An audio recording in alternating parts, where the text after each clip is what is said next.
The wedding fund, my father didn't even put his fork down when he destroyed my future. Sunday dinner, roast chicken on the table, and he casually said the words that ended 26 years of silence. "We gave your wedding fund to your sister. She deserves better than you. My name is Emily. I was the invisible daughter." My sister Danielle was the sun our whole family orbited around. When I turned 16 and asked for one small birthday dinner, my parents skipped it to calm Danielle down over a boy who didn't text back. I ate a granola bar alone that night. When I got into college, my father barely looked up from his newspaper. 2 months later, they bought Danielle a brand new car.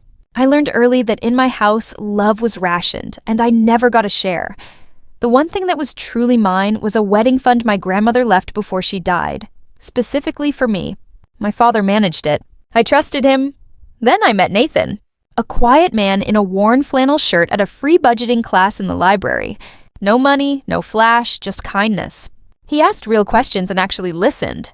We fell in love slowly, over cheap pasta and long walks, and I never told my family about him because I already knew they would try to ruin the one good thing I had. 6 months in, I found a business magazine in his drawer. On the cover, in a sharp suit, was Nathan, under a headline calling him a $50 million tech founder.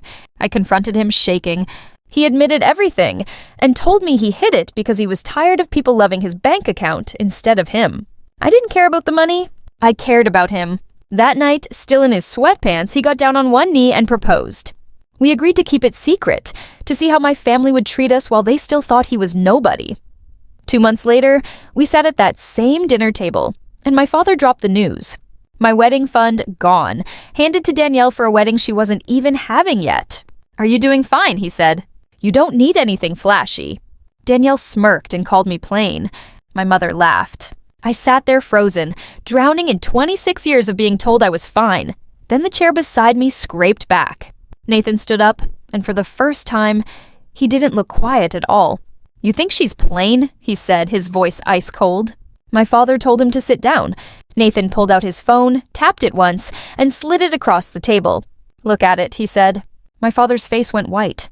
It was a balance with more zeros than he'd ever seen, next to a $50 million acquisition offer. "I'm not a simple man," Nathan said.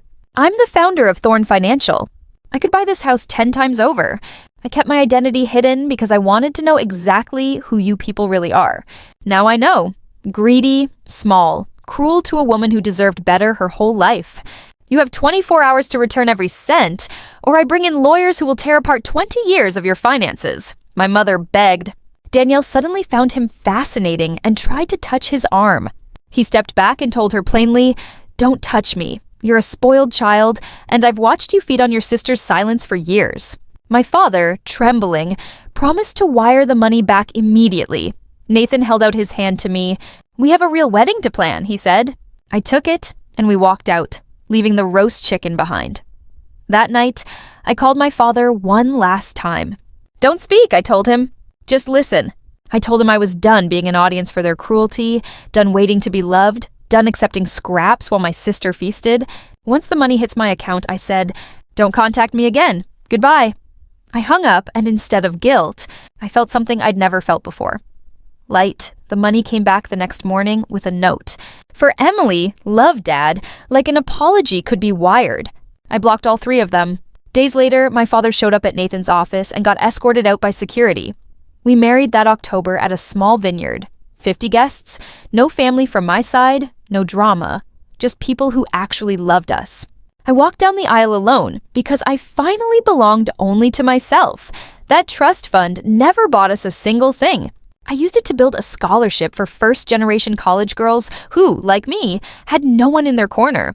Every year I call 5 of them and tell them their tuition is paid, and their joy heals something in me that nothing else ever could.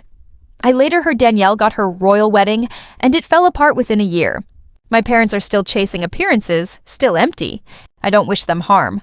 I just don't carry them anymore. Nathan and I are expecting our first daughter this spring. I will never tell her she's fine just to quiet her down. If she cries, I will listen. If she shines, I will cheer louder than anyone. I spent 26 years being told I was fine. Now, for the first time, I finally am. Not fine enough.